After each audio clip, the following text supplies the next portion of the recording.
Hi, folks. I'm Daniel Abraham, and the other fellow here is Ty Frank. We are collectively James S.A. Corey. You probably already knew that, but we're here to do the cover reveal and title reveal for Book 9 of The Expanse, and to take some questions from you and hang out for a few minutes. We're all here at the kind efforts of our friends at Orbit Books, who you'll be hearing Ellen a little bit later on asking us some of your questions. And we're a little late getting here, sorry. But Ty, would you like to add anything? No, that was good. Excellent, well done. So I understand we have a little video that has been prepared for us and for you, and here it is. Leviathan Wakes. That was a fine book. I enjoyed that one. Caliban's War, also good. Sibyl Burn. And now, drum roll, please.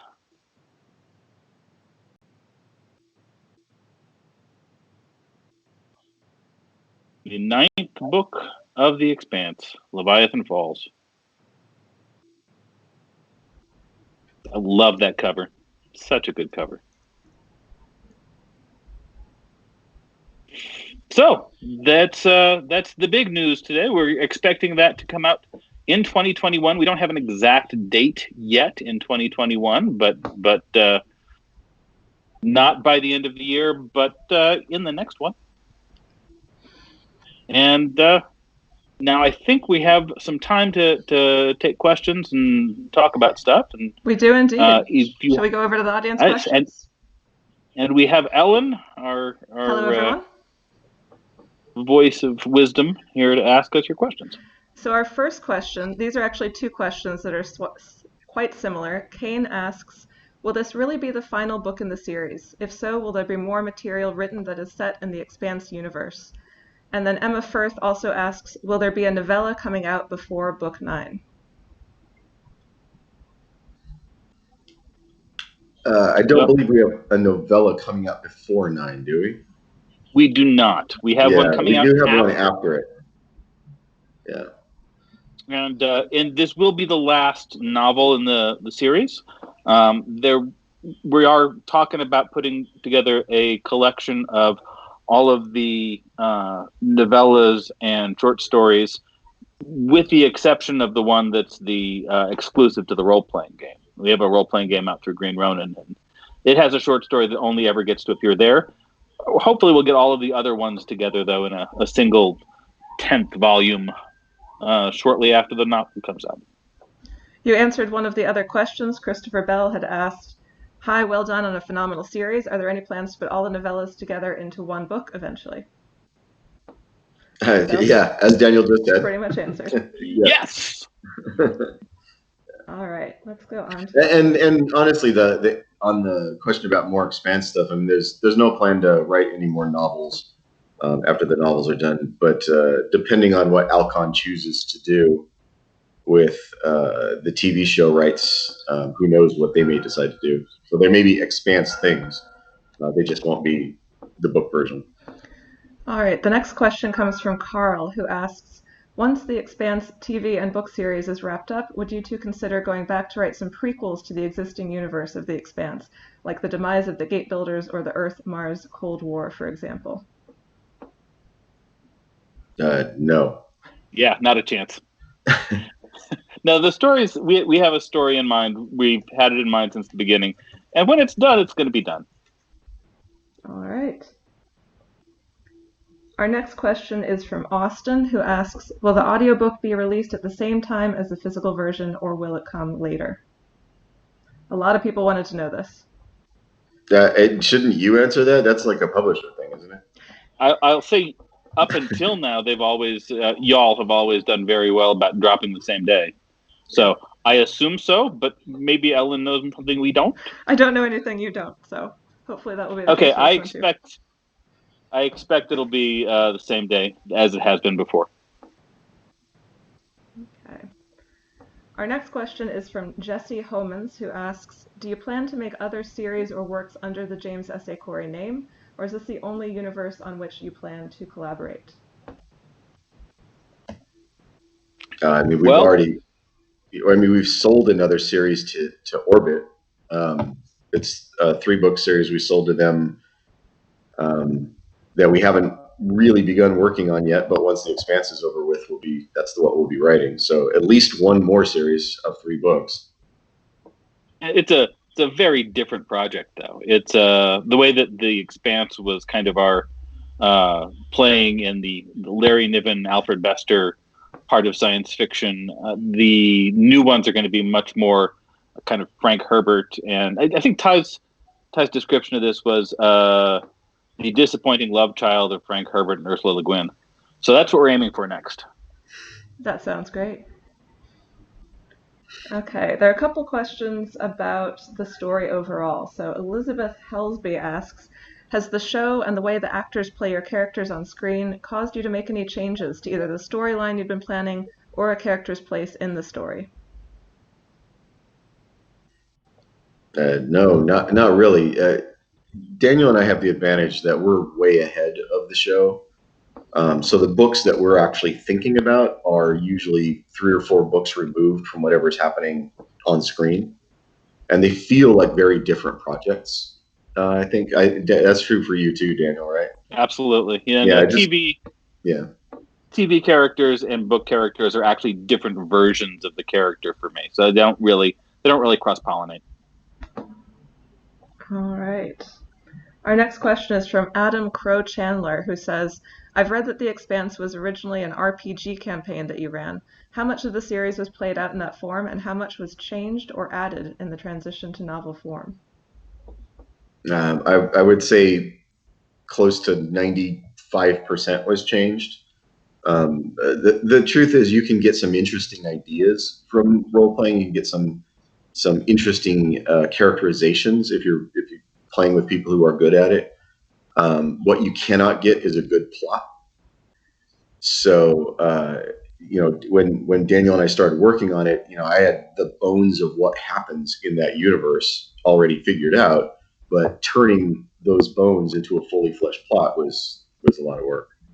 Yeah, it's a very different medium. Just writing down your game session turns out not to be a great way to generate fiction, but it is a great way to kind of think through the universe and get introduced to characters and start thinking about the stuff that becomes fiction. Yeah. Also, Ty's a really good game master, so it was fun. That helped. All right, we're getting a lot of questions coming in, so I'm going to pull up some that I didn't warn you all about in advance. Hopefully these will be fun to answer. Ooh. David T. asks, out of all the characters in the series, which has been your favorite to write and which has been the most difficult, and why? My favorite to write is the one that I've just finished writing, and the most difficult is the one I'm trying to write right now. For me, I think every time I've written Avasarala has been a joy. I enjoy seeing her. As far as difficult ones, none of them stuck out as being particularly arduous, or I would do them differently. So that makes sense. Let's see if I can find this one that I just thought looks good. Hold on one second. This is the fishing for questions part, as they flow through in the stream. There are so many questions. Someone whose username I cannot pronounce asks, can you, of course without spoilers, tell us anything about the upcoming last novella of the Expanse series?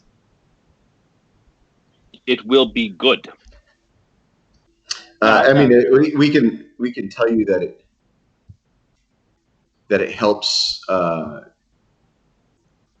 I would say that it puts a nice grace note ending on some hanging threads from the series. Some things that people have asked about will be wrapped up in the novella in, I think, a lovely way. And if you skip it, you'll still have the whole story. I mean, yeah. The short stories and novellas have always been there to be additions and grace notes and fleshings out of things that didn't fit in the main line. And that'll still be true in the last one. All right. It is. I will say it is the one that Daniel has been pitching for, I think, 4 years now. Years I've been waiting for this one. Years. Can't wait. Chase asks, this is the same question I ask everyone that loves books. What have you read this year that's really inspired you or that you have just enjoyed?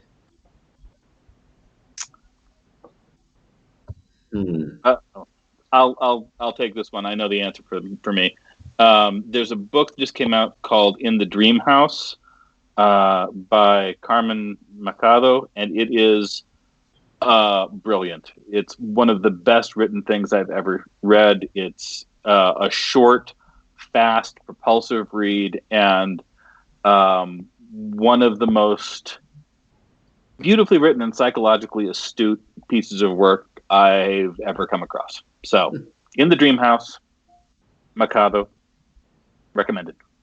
Ty, do you have anything to add? Yeah, I've gotten to the point where like most of what I read now is story documents and screenplays. But I did, after watching the TV show adaptation of The Outsider, I did go get Stephen King's book, The Outsider, to read that, because Stephen King is always a relaxing time for me to read. And finally got to finish Joe Hill's. I apparently read a lot of things by the King family, because I finally got to finish Joe Hill's new collection, which was excellent. Full Throttle? Was that Full Throttle? Yeah, it was Full Throttle, yeah. I had read the first half of it like when it first came out, and then I left that book at a house I didn't live at. Yeah, and that's a problem. Finally got to reconnect with that book and finish it off, and it was Joe Hill's my favorite living writer right now. So anything you read of his is going to be great. I'm going to ask just one more question, and this is something a lot of people have been asking in different ways, but I think Amy L. Norman summed it up pretty well. She asks, how difficult is it to say goodbye to this universe and characters that you have created? And a little side question, how hard is it to decide to kill off a main character to further the plot of The Expanse? Well, you never kill a character to further the plot. That's never the process. Almost, I think it may have happened once where I argued we had to kill somebody, but usually when one of our main characters dies, it is because that's the only thing that makes sense in that moment. And if they don't die, it will break the story. And if you reach a point where that's true, then that person has to. You just get to a point where they have to die, because otherwise the story doesn't work anymore.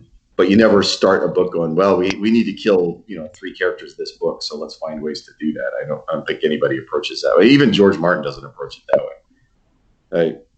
He killed a character in the most recent book, and I had to argue with him for 4 weeks to get him to do it. So he has a reputation for wantonly killing characters that I don't think is actually true.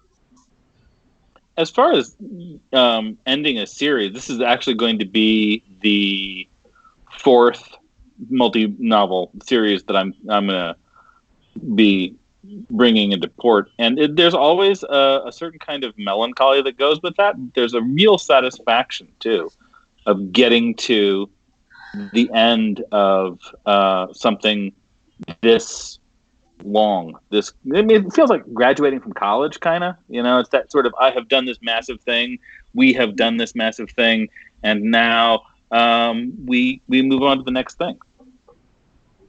Yeah, now we have to get jobs. Yeah, well, we have to write those other books too, and that other thing, and there's those. Yeah, I think you mentioned another trilogy that you're supposed to be writing for Orbit, so you should get to work on those. Well, yeah. Well, give me a minute.